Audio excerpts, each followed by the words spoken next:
Welcome to the Go Green podcast, where we sit down with leaders, innovators, and visionaries shaping the future of green energy and entrepreneurship. Today's guest is a true pioneer of California's green industry. Bill Blair has facilitated more energy efficient mortgages, or EEMs, than anyone in history, helping thousands of homeowners finance smarter, more energy efficient homes long before sustainability became mainstream. From early Title 24 evolution to building standards that we see today with solar batteries and high performance homes, Bill has spent decades shaping the conversation around energy, smart financing, and long term value for homeowners.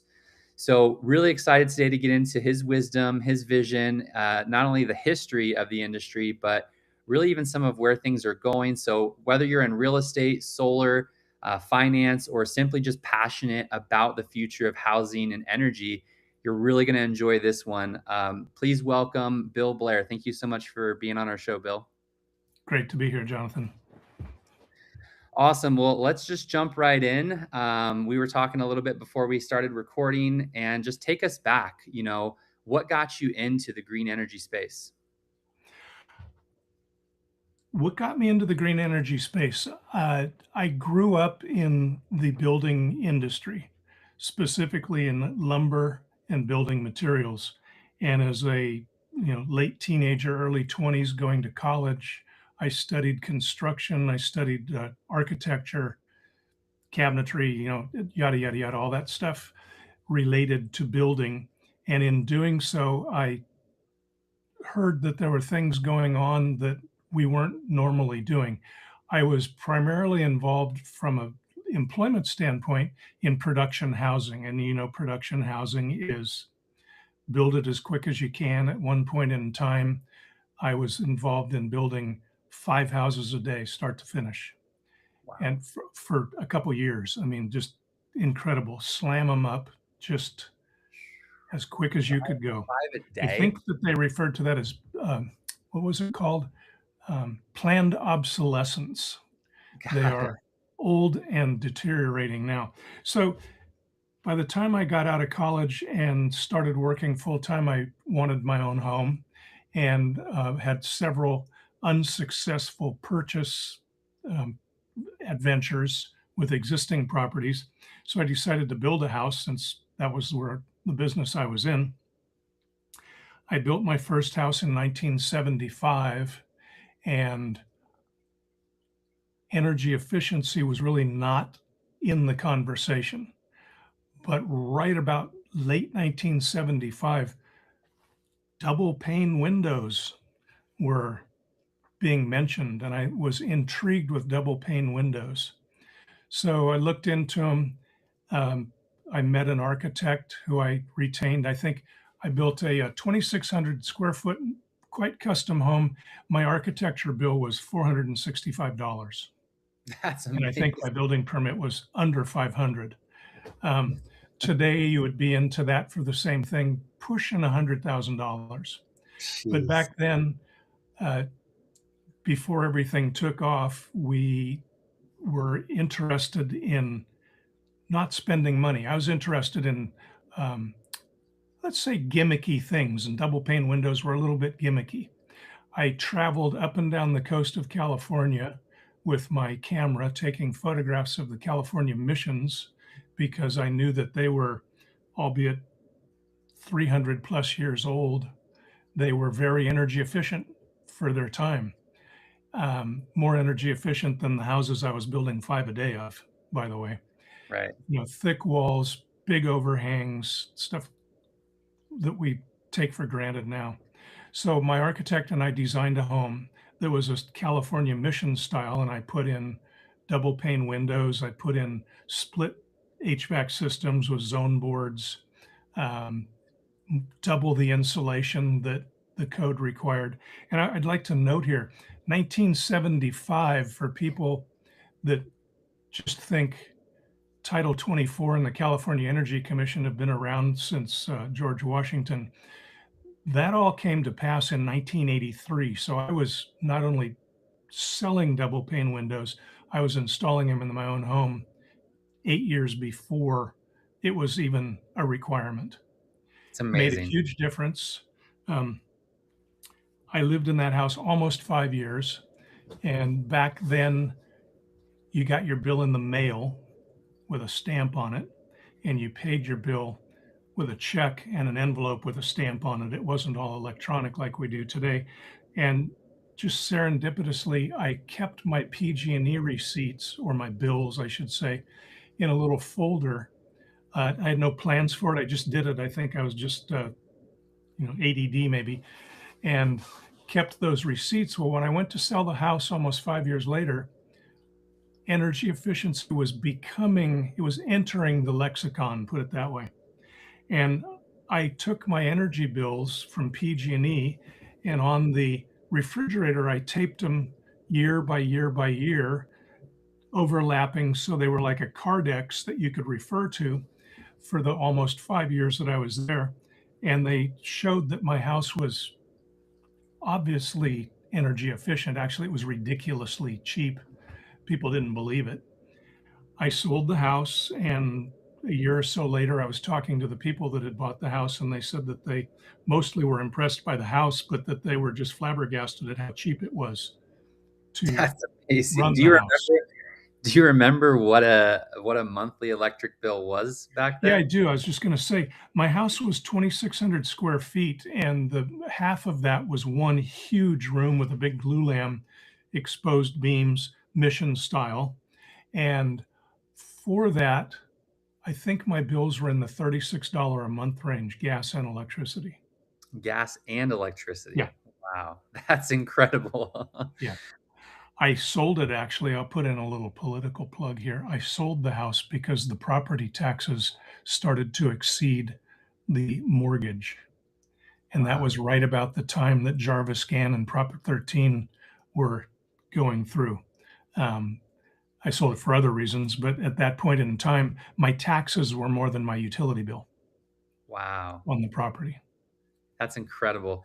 You were so far ahead of your time. I mean, we still can't get, real estate professionals today to show that at an open house for a house they're selling, right? That's not common practice still, right? Where people sell or buy a house and they'd have a lot of them have no idea what the energy consumption profile is for that building, right? Does it have anything efficient? And a lot of it maybe we take for granted because newer homes do have much higher energy standards, right? But still, you were ahead of your time, and so you're doing this. You're getting what was the feedback from people at that time? Like, what was the kind of landscape, if you will, back in the 70s and 80s around energy efficiency? How did your colleagues view that?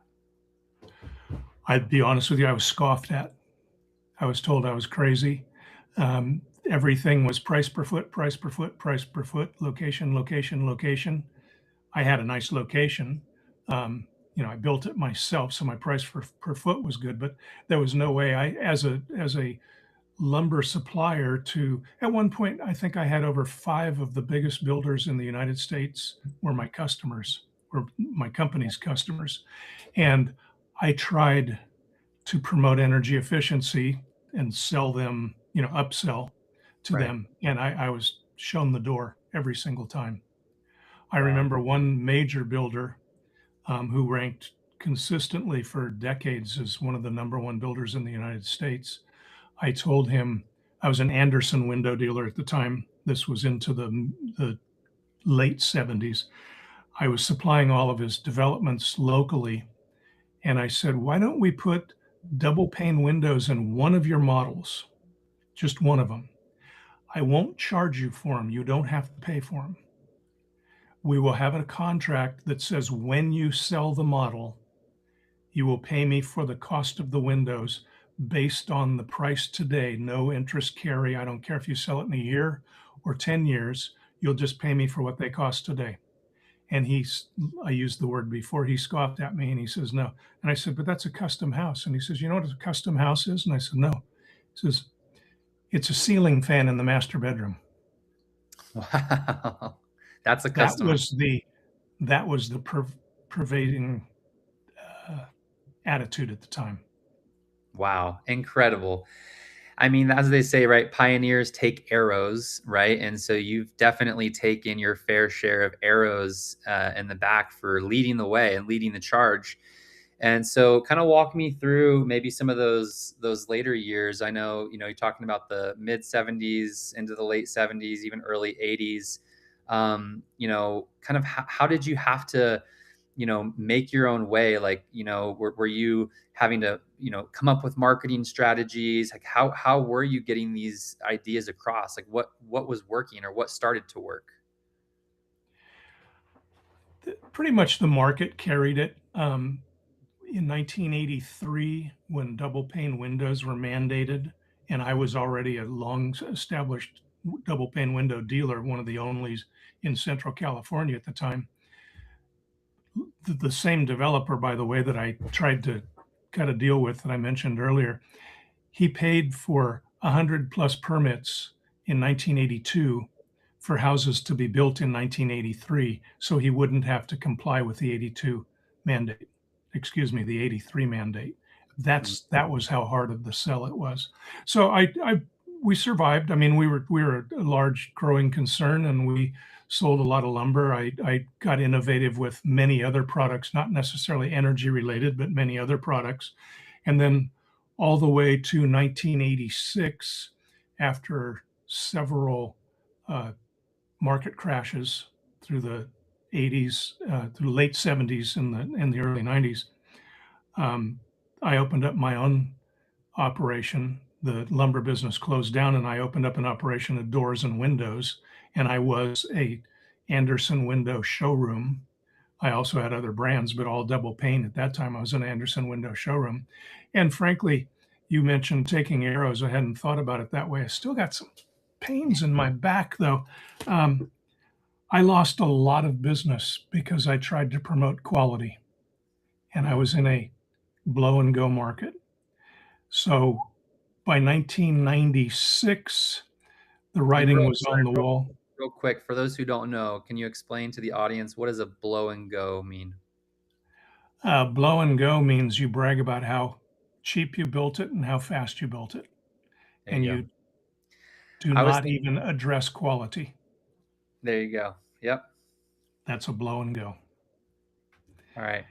By 19, by the late 1980s, actually, I said 96, it was 86. I opened my own place, and I had a showroom and featured high-end windows and did not sell competitive lines. I sold high-end lines, and I suffered from that.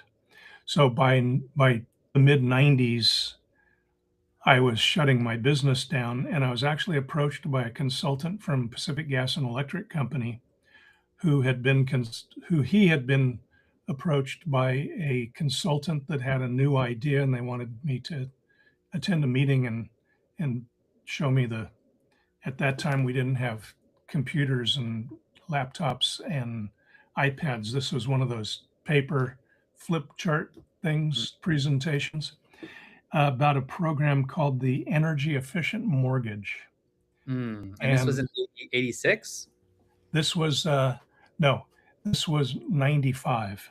'95. Okay, got it. The Energy Efficient Mortgage, for those of you who don't know, is a program from FHA, from the federal government, that allows a buyer slash borrower of a mortgage through FHA to add money to the mortgage to do energy efficient improvements on their property, provided those improvements are cost effective. And the definition of cost effective, and this is where they set the hook on me, just like my house from 1975, they pay for themselves. So back then, if you added $10,000 to your mortgage for energy efficient improvements, $10,000 added about $50 a month to your house payment, and it had to be shown that you were going to save more than $50 off your monthly utility bill. There's more nuances, but that's how it breaks down. So I hate the term, but it was really a no-brainer for me. Right. You just you buy the house and you pay way more than $50 using my example in utility costs. And by the way, you're uncomfortable in the summer and you're uncomfortable in the dead of winter, or you add 50 bucks to your payment and you're more comfortable and you're not spending more than 50 bucks on utility bills and your house is worth more money. So, what's wrong with this picture? I started out as um, call me the, I was an aide to the guy that recruited me. And we traveled from Bakersfield to Sacramento and San Francisco to Sonora to real estate meetings, lender meetings, conventions. We liaisoned with PG&E. Back then, PG&E had a division called Cheers, California Home Energy Efficiency Rating Systems, which was a requirement of doing an EEM. People have probably heard of Cheers, and I think you started out with Cheers, if I recall. Yes. Um, and then Cheers went by the wayside. Now they're back. But I traveled around, and one day I was to be assisting my mentor at the Board of Realtors breakfast in Sonora, California, and he didn't text me. We didn't have text back then. He beeped me on a pager. That's what you call it. He paged me, and I went to a payphone and called him, and he said, "I'm not going to make it. You're on your own." And I went, "Okay." There's like 200 people here, Jim. I hadn't done public speaking before, so I went up and I did it all on my own. And people came up to me afterwards and said, "That was a brilliant presentation. We've never heard of this," and they loved it. I kind of felt like Sally Fields at the. For those of you who are old enough to remember, Sally Fields was an actress that won an Academy Award about 30 or 40 years ago. And when they gave it to her, she said, "You like me." So I was a little flabbergasted because I was nervous about public speaking. And I took on a new career. All of a sudden, I was speaking 3 and 4 days a week, sometimes 2 and 3 days a day. I even got invited by HUD to come back to Washington, D.C. and do some speaking back there. And all of a sudden, I was considered somebody that knew what I was talking about. Amazing. I know the energy efficient mortgage is something that, we call it the best kept secret. One of our colleagues in the space that introduced us, actually, Mr. Ray Hall, a longtime friend of both of ours, introduced Right. us. He does the energy efficient mortgages and was mentored by you and shared best practices up from here. He's in SoCal, close to me, and you're up in northern central California area. And so, I met you through him, because he was talking about this energy efficient mortgage and it's the best kept secret and nobody knows about it. And we've done work over the years to, really educate, and try to get this product, because it was originally, I believe, the energy efficient mortgage, the law that went into place that allowed this to be created was in 92, was the year that I was born. As 1992 is when that law, was put in place that created the policy structure to be able to get that extra, 5% of the home's value and energy efficient mortgage upgrades. And like you mentioned, right, it has to show savings, right? As long as there's at least $1 a month in savings of energy cost, then it justifies the upgrades. And one of the challenges that I'm still, and I know we'll talk about this, I want to get your raw, unfiltered emotion about. It's still the most underutilized tool in residential housing. It's still the most underutilized mortgage product in existence, really, as far as I'm concerned. And tell me from your perspective, Bill, why is that? Pure and simple. It is ignorance and fear of change. I'm Maybe a little bit, referring to real estate agents and lenders. and maybe even It's can something, we say a little bit of greed? Maybe, is that fair? yeah, I don't want to, I won't get too aggressive, but no, the resistance was from day one and it's still out there. "Don't mess with my deal, kid," was the message. I was invited to speak, as I said earlier, multiple times, and it took me a couple of years. And people enjoyed speaking, and I enjoyed meeting people, and I made a lot of friends in the industry, both mortgage and real estate people. but nobody wanted to do a deal because they were afraid that it would red flag their file and they would not close escrow. I can't tell you how many times I've gotten a phone call from a lender or from a real estate agent that says, "Hey, we're ready to do the deal." I go, the energy efficient mortgage? Yeah, yeah, we just closed today. So can we do the EEM? Do you remember what EEM stands for? Well, yes. What's the M stand for? Mortgage. It's the mortgage. It's not Right. a separate loan. It's Right. not a separate payment. It doesn't have any qualification. It is the mortgage. You closed your mortgage. You can't do it. Right. And it's interesting to me because even whenever I've brought this up to people and they get excited, a lot of, especially if you're talking to somebody in real estate, or they're like, oh, that sounds like a really cool product. It's not a second, right? It's written into the actual primary mortgage itself. And this is where there's a lot of nuance, right? And your title specifically, I believe, is EEM facilitator. You were Right. on different state websites, Cali HFA, these different state sites. But then, there's only you and Ray Hall are the only two that I'm aware of. And as far as, other markets outside of California, I mean, it was even less utilized in those markets, right? Because, utility prices were even lower, and the, energy and green consciousness was even lower. Right. So really you were the tip of the spear with energy efficient mortgage. And that's so cool. You got to go, educate. And it's interesting. You spend all this time, you meet cool people, to what your point is, but then it's like, where's the action, right? We're not here for an energy conversation. We're here for energy conservation, right? That's the old saying. It's like, That's a what are we good way to actually, put it. Yeah. yeah, that's the way we're doing. It's like, this is not just a talk. This isn't just a cute gimmicky thing, right? Although gimmicks, like to your point earlier, can be kind of fun or interesting, but it's like, no, we're saving real dollars, right? As we've, transitioned, it's like we've transitioned from, let's save a little bit of money on your utility bill, to turning your home into an energy producing financial asset, which, you have it on your home. I have it on my home, my family's friends. Yeah. Here we are 30 years later, and it's a new frontier. It's a new frontier, and you've got builders, and the same kind of thing I'm seeing is you've got builders who, when the building codes changed in California starting in January 2020, all new builds require solar.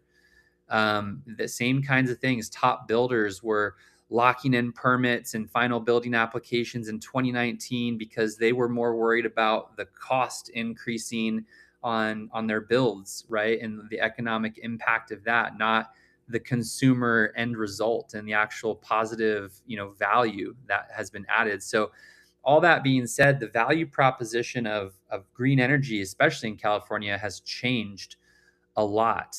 So maybe if you can share some insights there, like what are some of the things that you have gathered? I know it's a kind of a broad question, but some of the things you've gathered of kind of where that transition has come since, you started this. Well, going back to my 1975 um, beginning, solar specifically was passive.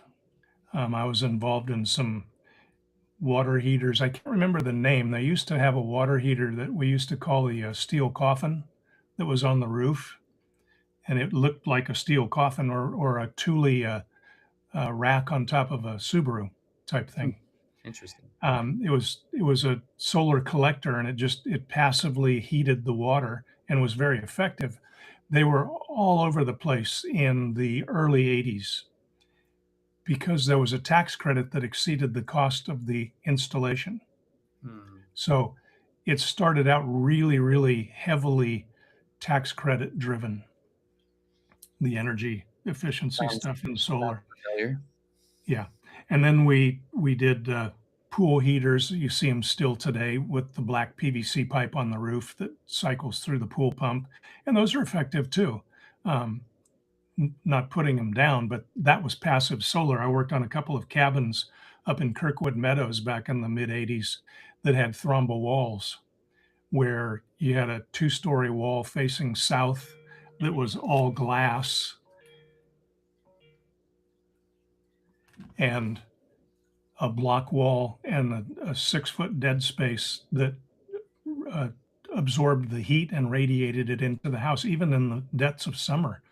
I remember being up and skiing when there was a blizzard outside and having to open windows. It was so warm in the house. So that's, I guess, my what I said earlier about going to California missions and looking at how that ancient efficiency worked. That was passive solar, is what it was in the Mhm. 15 and 1600s. So we went through this passive phase, and then I think it was right around 89, 1990, 91. A friend of mine who was a builder and shared similar um, concepts as I told me that he went to Whole Earth in Berkeley and he bought a solar panel. And I said, "What the heck are you? What's a solar panel?" And he showed it to me. And back then, for several $100s, you could buy your own hand carried solar panel. And he says, "Yeah, I can light a light bulb in my garage." And that was like, wow. Then along came solar the beginnings, at least, of as we know it today. And it was mainly sales by it. And the general approach was, when you did a presentation, was showing someone your calculation of when they would break even. And break even was usually years in the future. So you're going to spend more now and you're going to spend more next year, but in a few years, you're going to spend about the same. And then after that, assuming PG&E is going to go up, which actually has gone up about as predicted, which nobody believed 15, 20 years ago that it would be as high as it is, um, you would start saving money. My mindset was really locked in with the energy efficient mortgage, where the definition to me of saving money was I'm spending less today than I would have, not I'm spending a whole bunch more today in order to maybe save some in the future. One of the stats from FHA and HUD is the average mortgage lasts about 6.7 years. So if you had a solar presentation that had an 11-year payout, and I saw a lot of them with 11-year payouts, um, the person that was about ready to sell it the second time after you sold it to them was about to get the payout on that original solar system. Then the PPAs came along, well, leases and PPAs, and that's really where you and I got um, Yeah. a closer working relationship, was working with all that. And then most recently, within about the last 3 years, it's really turned around to where you spend less than you would have spent less by financing it through a power purchase agreement. And I don't want to bring up all the nuances because you're the one that's well versed in nuances, not me, but the one that I have that you helped me put together, I probably pay, starting a year ago, $30 to $40 a month less than I would have on my electricity. And now electricity in PG&E land is a little higher, so I'm paying the same amount with the annual uptick factor. It's negligible, so I'm paying the same amount. And we just went into the cooling season here in Northern California for the first time earlier this week. We were in the mid 90s, and I turned on the air conditioner for the first time, and I thought, I'm going to check this out. I didn't put in a big array. I put in 16 panels and one Tesla Powerwall 3, which is really what attracted me, was the backup possibilities.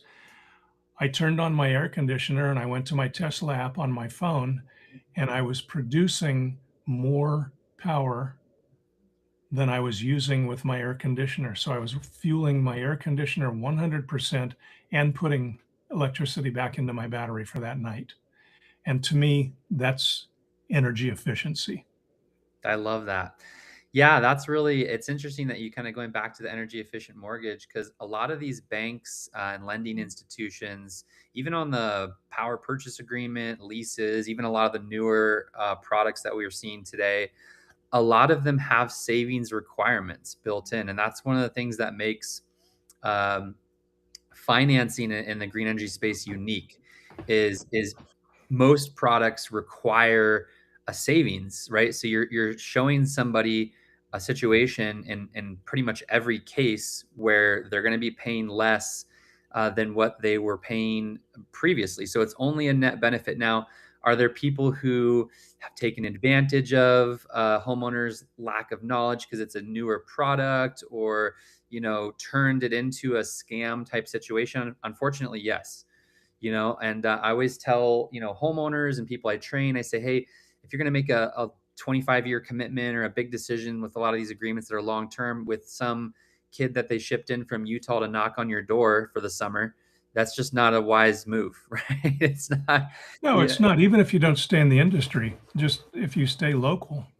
Yeah. You go into well, let's say I took a job at a shoe store and I'm fitting people with shoes, and somebody walks in and they see me and their eyes go like this and they go, "You's the one what sold me that junk package." I'm not gonna Yeah. sell them shoes. So it follows you.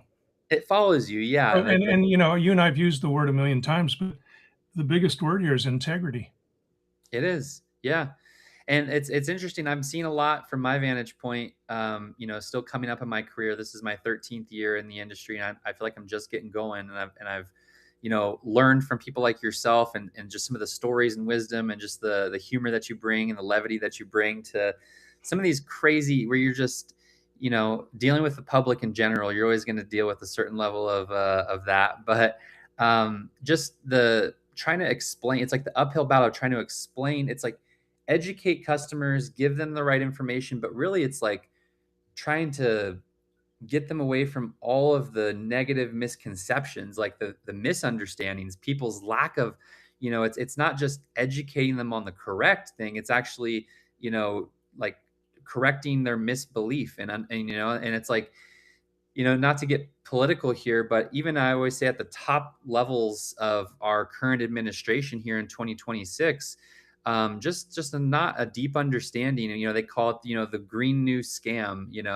or things like that. And I'm like, okay, I take it with a grain of salt, but I always, it's like that's a marketing opportunity, right? I gotta, use something there to kind of flip that, but and a lot of people have like that kind of notion, whether they've heard of a bad story, someone getting taken advantage of, somebody getting into a bad situation. I liked what you used to call the power purchase agreement, the PPA. I think you called it a piss poor arrangement. Yeah, PPA, piss poor arrangement.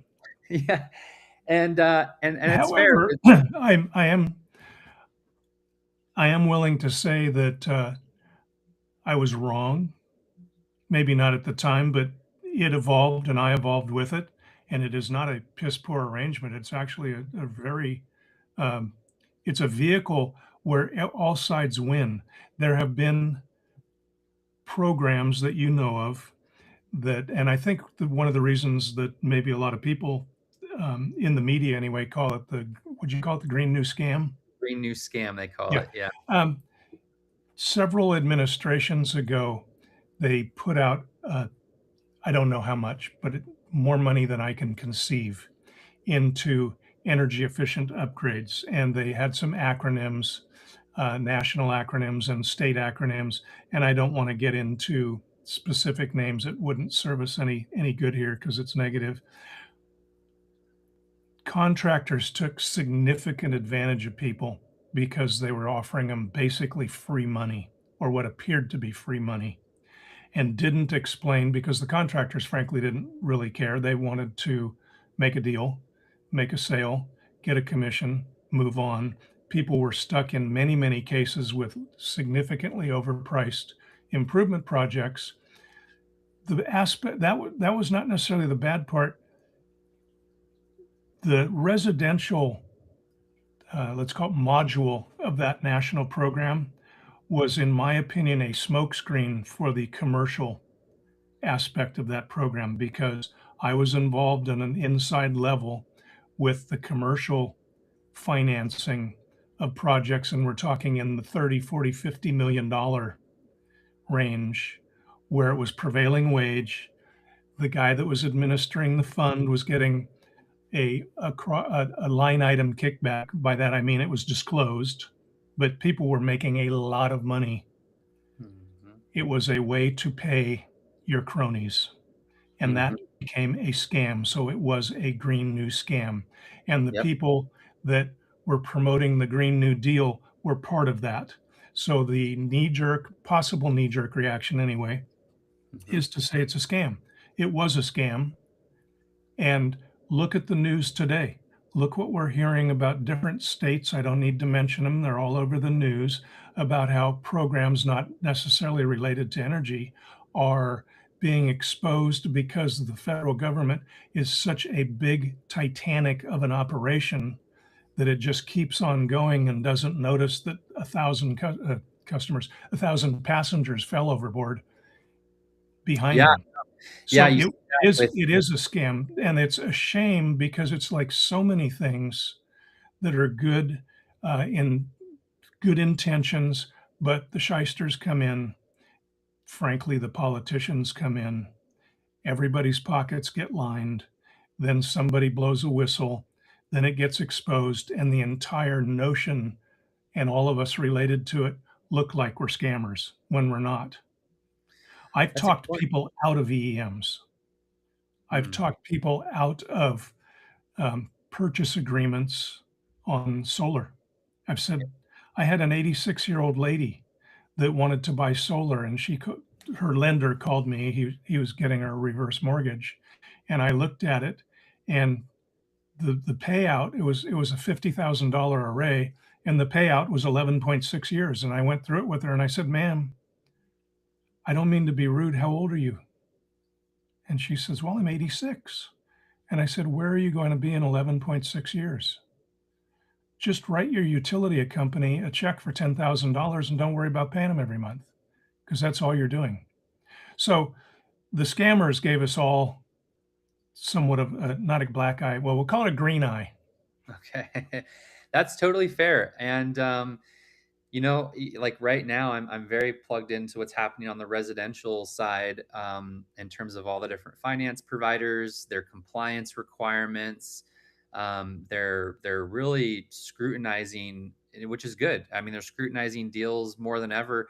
So much so to the point that I've even had to explain this to customers as recently as this week of like, they're like, why is it so difficult to get approved for this funding? Like I've never experienced, and I'm like, quite frankly, it's because of all the scamming that's been happening in the solar space. So Yeah, yes, it's a bit annoying to get somebody approved, but it's for your own protection, Mr. Homeowner, because there are people out there who are 20 something year old kids selling, six-figure valued contracts to people at a doorstep. It just doesn't make any sense. And so as our industry, matures more and kind of goes through this new cycle of it always happens, like what you just described, and then it goes through like a clearing out phase where all the scammers go to another industry and figure out the new scam on that industry. Well, let's figure out the other way to scam people over here. That'll clear out, and the people who are left are the ones that really have integrity, like you mentioned, and they care about what we're doing and the positive impact that it can have if it's done right. I always tell my sales team it's our moral obligation to go out and deliver this product and service because we know that our competitor is not going to give the customer the actual product that's going to meet their needs the way they expect. And that's really what a scam is. Like the simple definition of a scam is you didn't get what you were promised. Right. And so you could be an unintentional con man in solar by selling somebody a product that you're not educated on. You think you're educated because some other 20 something year old person told you what they were told by the other 20 something year old person of how to sell solar at a doorstep to whoever. Right. And it's kind of created this toxic culture. Which I'm sure back, over your career, there's been versions of that too. Like, whether it's builders or the real estate community or different aspects of kind of toxicity where you just have a culture of people who either, don't want to adopt new change or new policy, or exactly. they don't want to think about what's coming or that, or they have an old way of selling. Like people still sell solar in California like they did 3 years ago before the policies changed. I talked to a guy just recently, and he was trying to give me his, we call it, bro science, his solar bro science about why if he sold somebody a solar system with no battery, it would actually still save the customer money. And I'm just like, no, you know. So I offered, I say, hey, let me educate you. Let's hop on a call. I'll give you some free coaching. I want to see everyone succeed, right? A rising tide raises all ships. And he said, "Oh, thank you so much. Sounds great." And he never booked a call because he doesn't, I assume he just doesn't prioritize getting that information, right? Because maybe it benefits him to stay ignorant or to stay in a place where he's making money Well, off of the he's product. in his comfort zone. He let's give him the benefit of the doubt. He thinks that what he's doing is true and correct, and he's in his comfort zone. So, Yep. he needs. I mean, in all my years, I've been kicked in the lower region many times before I finally learned. And you just, you got to go through it, and you got to get kicked. I was talking to a young person the other day who was disappointed starting a new business, and that several appointments had been booked, and then at the last minute the clients fell through, and Mm, this person was just devastated, like, how could people do that? And I said, I made 300 calls to get 30 leads. I got 10 deals out of 30 leads. Out of 30 leads, I sold 3, and out of the 3, 2 canceled. yeah, And that's real that's numbers. how it goes. And you gotta be cognizant that you're going to be disappointed if you're Mhm. gonna do it right. Now, there are people that will sign you up and then, keep you distracted until that 72-hour right of rescission expires, and then hold your feet to the fire. But Sure. I'll tell you how I sell solar here Yeah. is when the power goes out, and it goes out half a dozen times a year. When the power goes out and all my lights are on, the next morning I'm out on the front lawn talking to my neighbors. Yeah. You know, you have to identify They're paying. their You pain. know, Yeah, exactly. it kinda reminds me of this one side little story that pops into my mind. It's like this one of my clients, she's an older lady. This was probably 6 years ago, and I was selling batteries back before it was a requirement because I just thought, "Well, why not? If you can give somebody the extra value and it's only a little bit more a month," and I wasn't literally our company wasn't paying us any more to sell the batteries. It was increasing the monthly cost, and I got nothing out of it in terms of a commission, like literally zero. And so nobody in our office would sell the product for that reason. They'd be like, "Well, why would I complicate it if I'm competing with somebody else?" And I'm like, "Well, it's more value, right? It's the customers getting a better experience." But often the customers didn't know why would I need a battery this 6 years ago. And again, it's still people have that mentality today, but 6 years ago it was even more so like, what, why would I do that? I Well, heard these batteries are expensive. what I would tell, I've been a sales manager of teams of salespeople, and what I would say is because that person might have a barbecue on a Saturday evening and have 12 friends over, and the power goes out, and what do you do? Right. "Oh, your lights are still on and the power's out. How'd that happen?" "Well, I bought a battery from the guy I know named Jonathan." And then Right. all of a sudden, you got potential of 12 people calling you, asking you about a battery, and out of those 12, maybe 2 will buy, but maybe out of those 2, 1 will be a solar array and Yeah. install. And That's it. I mean, that's why I say power goes out, and I go out the next morning to tell my neighbors, "Yeah, we had, cartoons and cold beer last night while you guys were all, burning candles." and this lady I signed up, she calls me one day and she goes, "Jonathan, I think there's something wrong with my solar." And I'm like, "Really? Well, what's happening? What's going on?" And she said, I just have power to like half of my house." And I said, "Interesting." I said, "Well, I don't know if you recall, but we talked about that we were just going to do one battery with partial home backup. So there must be a grid outage in your area. So the battery must be working." And she goes, "Oh, well, let me call you right back." So she calls me back a little bit later and she said, "I just talked to a couple of my neighbors, and yeah, there's no electricity on our whole block." And the next question out of her mouth was, "How do I get the rest of my house backed up?" Yeah. Right? Because that's what people. I mean, that's what those are the stories that people. It's real. People buy on that. So I know companies who that's their whole strategy now is they have like trackers that look at when there's outages in PG&E and Edison, and they target those neighborhoods and have people cold call or go out and knock on the doors and just flood those areas during an outage in real time and Yeah. say, hey, we were notified you're having an outage right now. Has anybody reached out to you about our new battery programs that are available? And there you go. They create some value, but there's a lot that's changed, right? It's changing rapidly. I don't think people realize that. It really is like, our friend Elon Musk, right? He's driven down the cost of batteries with these Teslas almost 45% just in the past 2 years.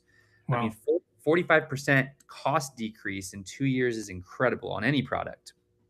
And now they just passed their 1 million Teslas installed globally. Actually, they just passed that. So they have incentives. They're giving away $1,000 for people to install batteries now as a part of this new like kind of celebration. And we're just getting started. It's like 1 million batteries. That's global. That's not just in the U.S. But you're having, people like yourself. I have a Tesla. I've got two of my neighbors next door that have multiple Teslas as well.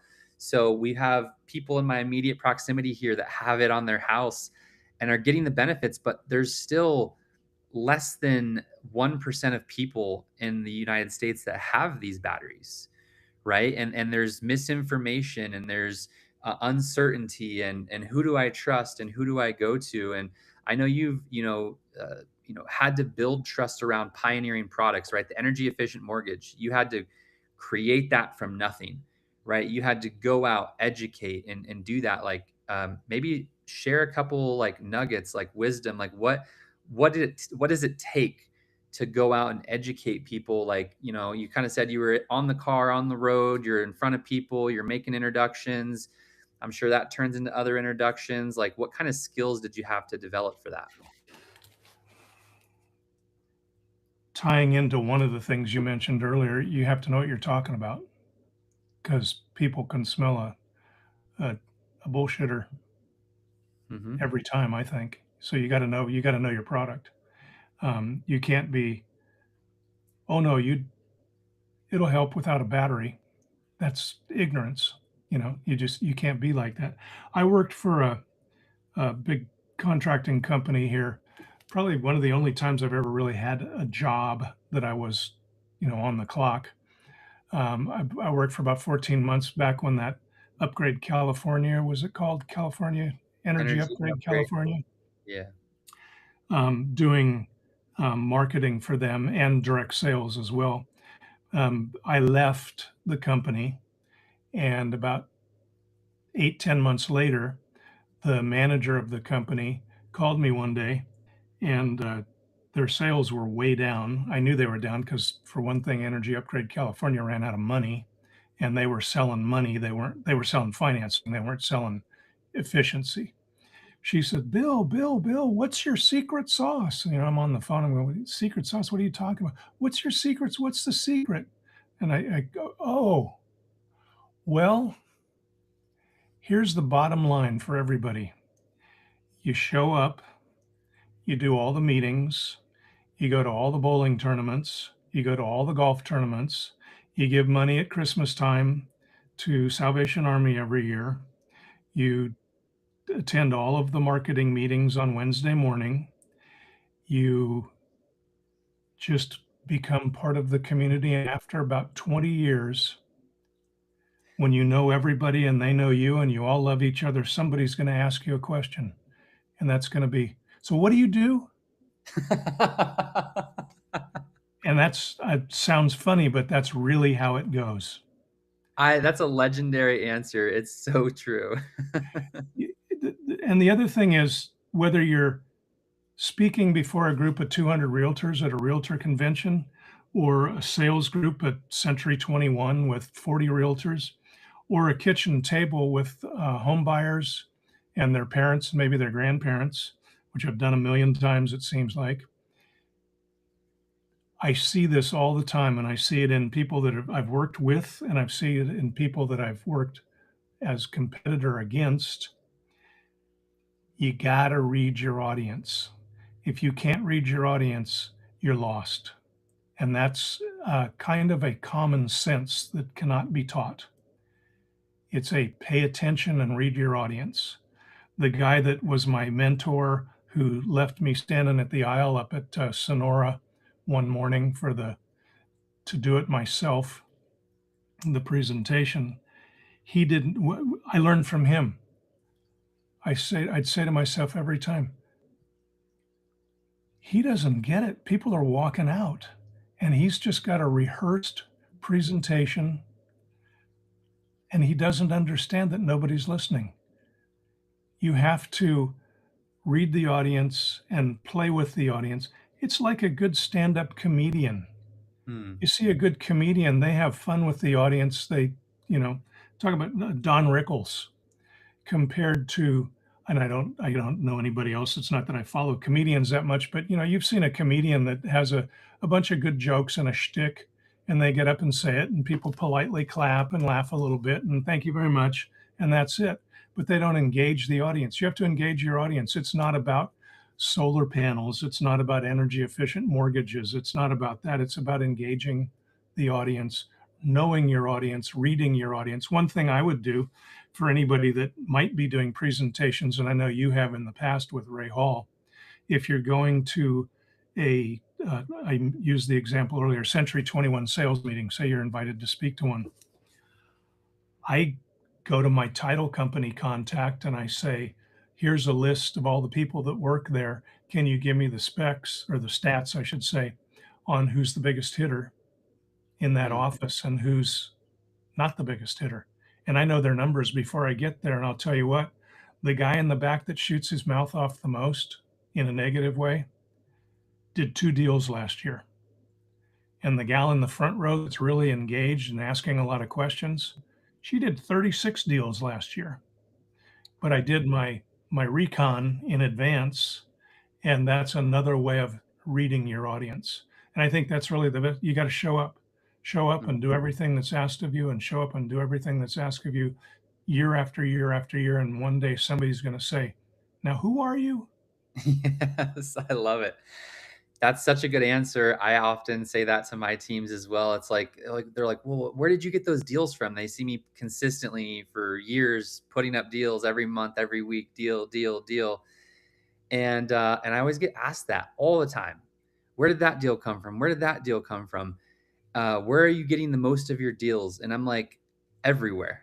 They're not coming from one spot. They're coming from all of these activities. I couldn't tell you exactly the strings what came through this or that. It's like, and I'm doing all the things, and I'm not getting paid for doing all the things for a while, right? I'm Oh, like you yeah. said, showing up, doing this, talking about that, it's like, and then all of a sudden, people are like, "Oh yeah, you know what? I think I might need to get solar." I've even had people reach out to me that they know I've been in the industry for 6 years, and then they're like, "Hey, I was reaching out. Do you know anybody who does solar?"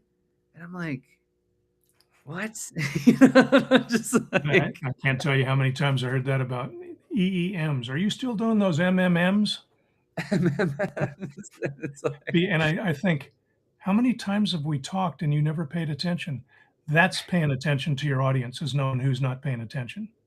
that is exactly right, and that's the thing. It's like when you're listening, whether it's a sales presentation one to one, which I love because there's so much art. There's a science, but there's also an art to it, right?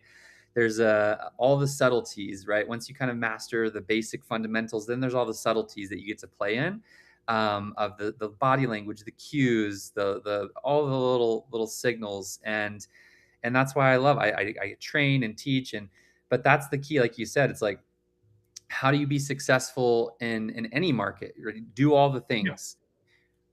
Show up to the things, be there, be known, don't be a secret agent, put yourself out there, practice your craft, hone it in. I always tell people my presentation that I give and that I train on, always 5 to 10% of that presentation, I'm unhappy with it. And it's not, it's like, oh, I got 90% of it, but there's always 5 to 10% that I'm always tweaking. I'm always, okay, let me move this over here. Okay, let me shift that. I don't like that. I'm going to pull out that word. I'm going to pull out that phrase. I'm going to add that in. Okay. And I'm constantly making modifications. We call it singing your favorite song, right? And that's what my sales pitch is. I'm getting to sing my favorite song and enjoy it and bring the joy into that. And hopefully people experience that, right? And a lot Yeah. of times they don't. There is an aspect of a numbers game. I'm not going to resonate with every person that I talk with, and they're not going to resonate with me. I'm not their cup of tea, whatever. And that's fine. I've had people say, "There's the door," Yeah. literally. Yeah. Okay. I've had people call up my employer and say, "Don't send that guy around." Um, I didn't think I was being objectionable. I paused because there was a lot of words that went through my head, but if this is live, we'll just use objectionable. I didn't think I was being objectionable at all. In fact, I was reading them. We just didn't hit it off. You just there's people that are going to love you and people are going to hate you. Yep. And I'll tell you something. You know me. In addition to commerce, I also study a lot of other things, and one of my favorite things is studying Zen philosophy. Mhm. And I'm going to tell you something that has to do with sales that's very simple. A monk went to his master and he said, "Master, I want happiness." And the master said, "Well, take away the I. That's your ego." And the monk said, "Very well, I'll take away the I." And then the master said, "Now take away want. That's desire." "Okay, I'll take away want." And the master said, "Now what's left? Happiness?" It was already there. So in sales, you can take away the ego and take away the desire and just be what you are promoting. And I think people will read it and be more comfortable with buying it from you. I love it. It's the guy that has all of the I mean, I Mission can't for tell you that. how many times when I had my own businesses and salesmen had calling me and I hear the door ding at the showroom. So I'd get out of my office and go walk up and there'd be a guy there and "Can I help you?" And he goes, "You know what? This is your lucky day." I go, "Oh, my lucky day, huh? Why?" And they were selling something. And when we go into people's homes and sit at the kitchen table, or when we do a Zoom call um, with a client, it's not their lucky day because we're there. We can make it lucky for them if we can show them how we can benefit them or how they can benefit from what we're offering. But it's not their lucky day because we're there. And so many salespeople think it's because of them Mm, I that it's a agree good so deal. much. So much. I agree so much. I think I always I what I call that is when I'm training. I said intention is everything in sale. It's and the intention should be always lead with service. How can I serve whoever is in front of me, whether it's at the kitchen table for your sale in a profession or just out in the world, Yeah, And if you're looking around with that filter mechanism, how can I serve that need? How can I serve that person? How can I, be the one that walks the lady across the street? That metaphor, right? It's like that's the kind of person. And I always say sales, especially in green energy, but sales in general is a personal development. It's a paid profession where you get paid to become a better human. And if you can realize that and you can actually focus on becoming a better human, then you will by default become a better salesman. And so absolutely. I think that makes a ton of sense. Here's another one in a little bit different direction.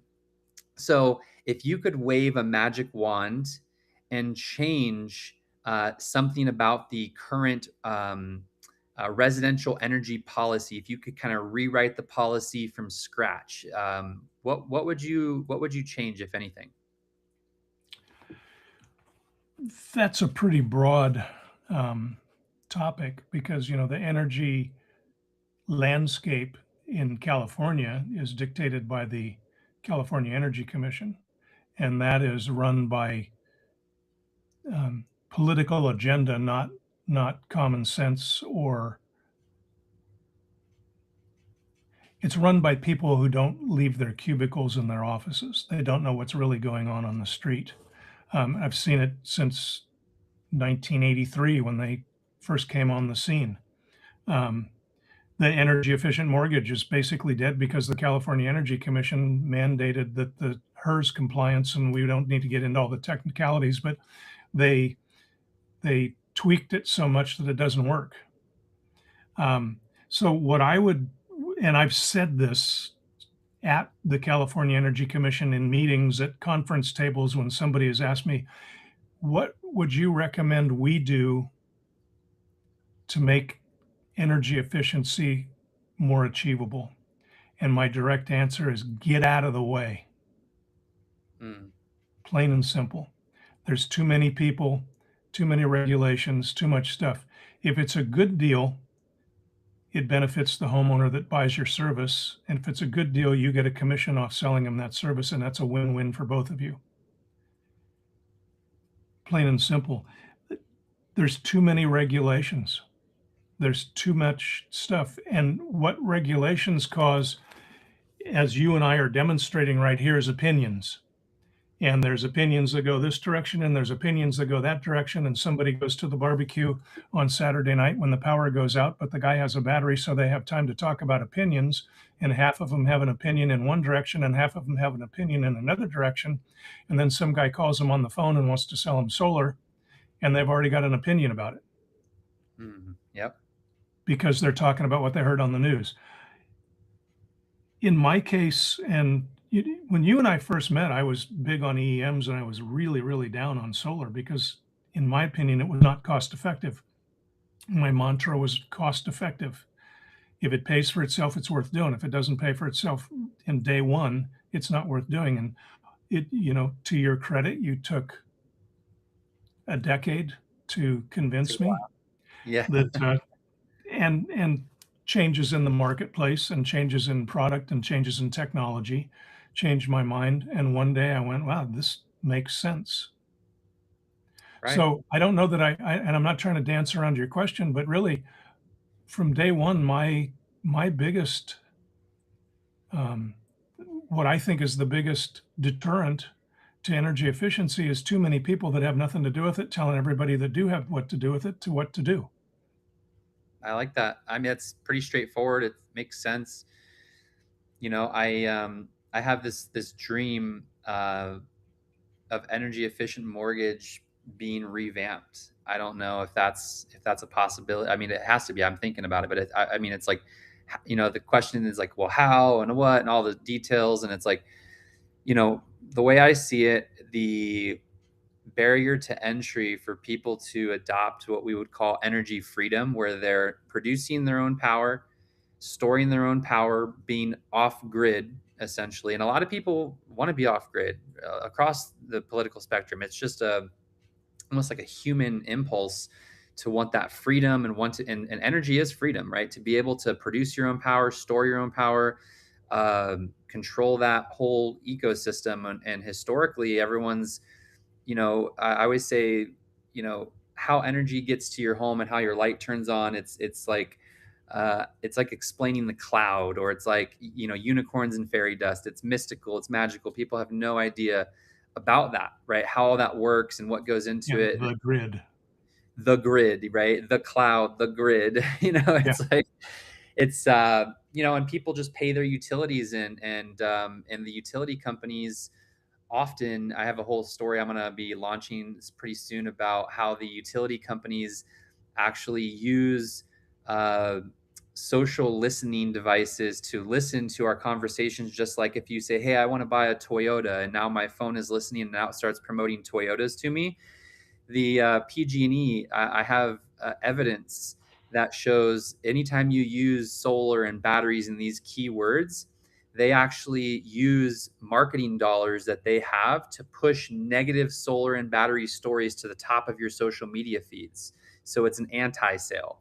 So it's an anti-sale marketing strategy that they're deploying, that I started to pick up on in research and found, wait a second, this is a legitimate thing that they're doing to preserve their customer base. Because every time somebody gets freedom from the grid, that's the lifetime value of that customer. Imagine if they had that customer for another 20 years, paying that utility that, every single month. That's tens of thousands of dollars into their pockets for just one household, you Oh, know? absolutely. And I don't offer this.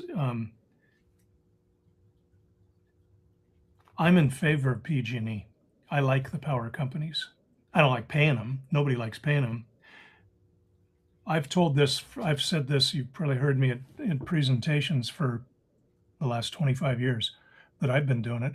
I say the power company, AKA the grid, the power company is the veneer on top of civilization that keeps it going. If the grid goes down, we have chaos. Look at Cuba. The 100%. grid's down in Cuba. They have chaos. Um, uh, we, the United States, we haven't taken out the grid in Iraq. Is it Iraq where we're fighting? No, Iran. I Yeah. can't. Yeah, it's that Apple thing. It's the Iran. Um, we haven't taken the grid out because we know it would create chaos. And so the grid Right. is a good thing. Not every, I don't know the numbers now on home ownership versus rentals, but a significant portion of people that have roofs over their head, uh, the anti homeless term being housed people, um, don't have a say in whether or not they can produce their own power. And frankly, if you look at mankind back through archaeology and anthropology, a majority of people don't have the say, never have. And I think it's naive to think they ever will. We need a grid. We need a power company to maintain the grid. Um, but we don't need to be wasteful. And I think that's the key is to conserve, not waste. A couple of things about an energy efficient mortgage. One of the intangibles of it doing an energy efficient mortgage back when I was doing it, when I'd sit at the kitchen table with the buyers and explain energy efficiency, and I'd go through all of we have the shell of the house, we have the system of the house, yada, yada, yada, all that. It was a primer for them in energy conservation, not necessarily double pane windows, heating and air insulation, water heaters. It was what your mom used to say, shut the lights out when you leave the room. It made people more aware of their own energy consumption, so it reduced their energy consumption. So that's, I think, where you're going is when we can take control of it, we can take control of it. Just this week, we had big windstorms. I know you had firestorms down there. We had huge windstorms up here for about 3 days. And on my Tesla, I've got it set on my Tesla Powerwall. I've got it set to where I was 100% charged and I was dumping everything I produced into the grid because I had it set and it told me on my app that the grid needs more power right now. So I was contributing to the grid. And I thought, well, that's going to cost me money because I'm selling it to them for a tenth of a penny. And when I'm using it tonight, they're going to sell it back to me for 65 cents. It's like if I handed you an egg and you gave me a penny, and then I came back 3 hours later and you handed me my egg back and I handed you $3. You know, that's not a good deal. But my point is, we're all part of the grid. Yeah. It's And being the energy political. efficient helps maintain the grid. It does, and I, again, not to be political, but the last Super Bowl, Bad Bunny performer that came out, and it was a whole controversial thing when he came out and performed for the halftime show. When there was another, halftime show going in parallel with people with different views Yeah, I of remember things, that. right? Well, the Bad Bunny, when he was, a lot of people didn't catch this or notice this. Maybe you did, but they had dancers swinging on electric poles, on electricity Power line. Yeah, power poles. power lines to show the symbolism of basically like the structures of power, quite literally, You're right. right? And it was a form of art, but it's like, the grid is the most advanced form. I mean, like you said, it is what civilization is built on, right? And if the moment that grid is gone for just a short period of time, chaos ensues. Every other. Lord of the Flies. Pretty much, yeah. And so it's such so the we talk about the grid resilience with batteries, because a lot of people, when I'm trying to, tell the story and the narrative to a homeowner at a kitchen table of why is all this happening? Why are my rates going up so fast? Why are, the utilities telling me when I can and can't use power? Why are I, all these different questions that people kind of again, they piece together from the news, their opinions, the barbecue chats, right? And they're piecing it all together, and a lot of times it's not a complete picture. So I come in and I have to, again, hopefully artfully and without creating resistance, offer them another story, another solution, another way of thinking about this. And I say, hey, it's like the solar is actually causing. I always like to kind of like trick people almost in the sense of telling them something that they weren't expecting. I go, Mr. Homeowner, one of the biggest problems that we have right now is actually solar itself. And then I paused and they're like, I thought this guy was here to sell me solar. Yeah. It's like, wait a second.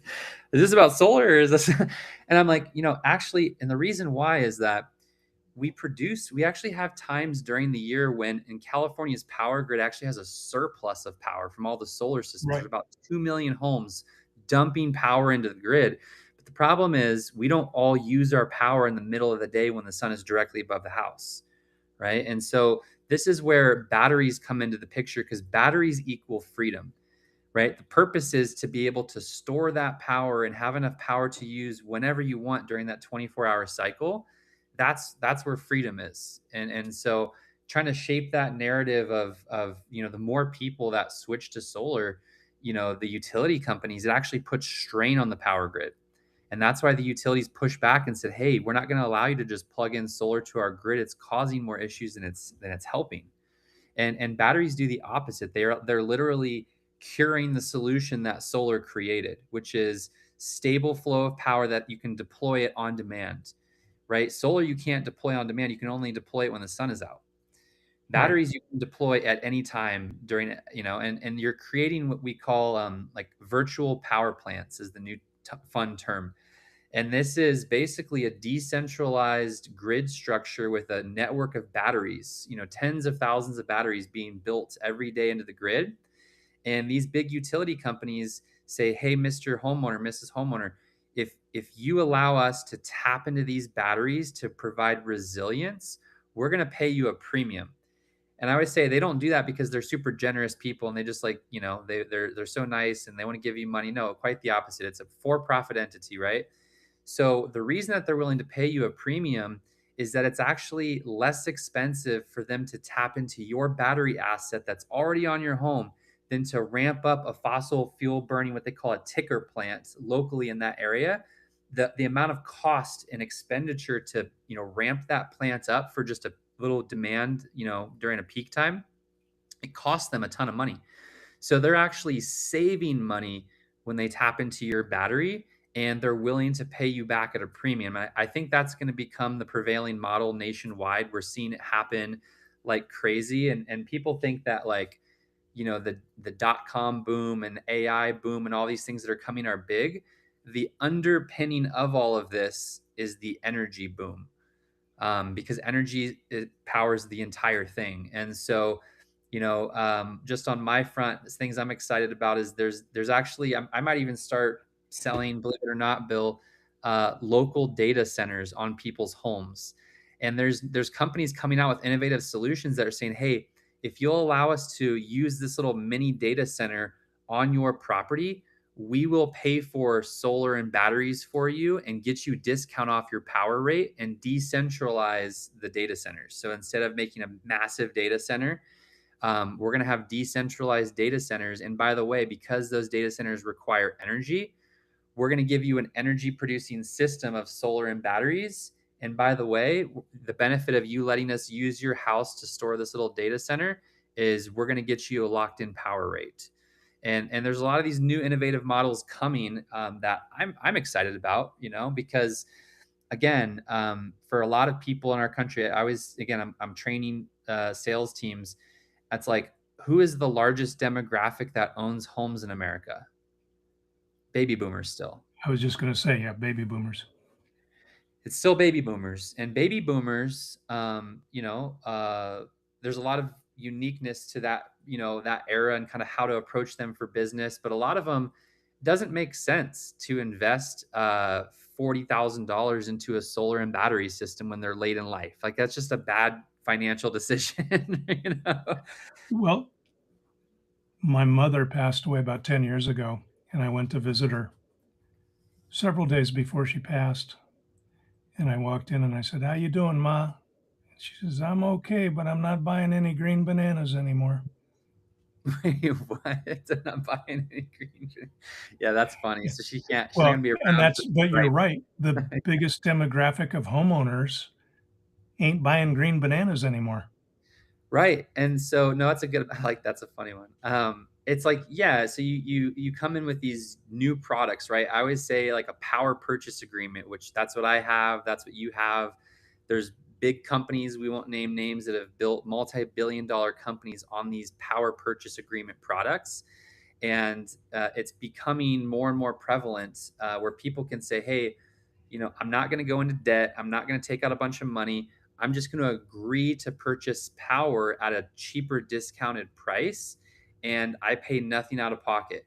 And the problem is, again, it's an education thing because there is no box in a consumer's head for a power purchase agreement. They have no reference for that. They know what a loan is. That's a simple term, right? You borrow the money, Right. you owe the money to the bank. So Well, these new you bring up a good point there. Um, uh, Dovetailing back to my know your audience statement and philosophy, maybe we need to come up with a better way to call it. Give it a different name. There's been some new ones. There's a big company that's really innovating, and they call it their legal. It's a legal term now. It's called an energy service agreement (ESA). And there's some other ones coming around, and they're big companies that are putting their legal stamp of approval, and it's all Yeah. above board at the highest level, and that's going to keep happening. These innovations, and so I'm excited to see where things go. It's been a pleasure just to tap into some of the history of kind of where things have been. You've been a pioneer and a huge part of this. Before we kind of bring this to an end here, are there any words of encouragement or advice that you would have for the listeners that are, maybe just getting started, or they're just trying to grow this thing called green energy? Like any words of advice for them? Go to every meeting, go to every golf tournament for 20 years. No, you got to love what you do and then sell your love. And that's an old adage, but that's what you got to do. You got to know what you're talking about because especially in this, we're talking a big ticket item and it's not sexy. It's not a car. It's not a new Silverado pickup truck with you know, Gucci stitching on leather seats, which is what you're selling. Even though I bring that up because that's a big ticket item. This is a big ticket item that's not sexy. Right. So you got to be sincere. You got to be knowledgeable and read your audience and drop the I, drop the want, and just go for the green. Thank you, Bill. It's been a pleasure to have you. Thank you so much. Any last words for the audience, or we'll just leave it Nope. there? Pleasure being with you today, Jonathan. And we'll do it again. Thank you, Bill. Look forward to it.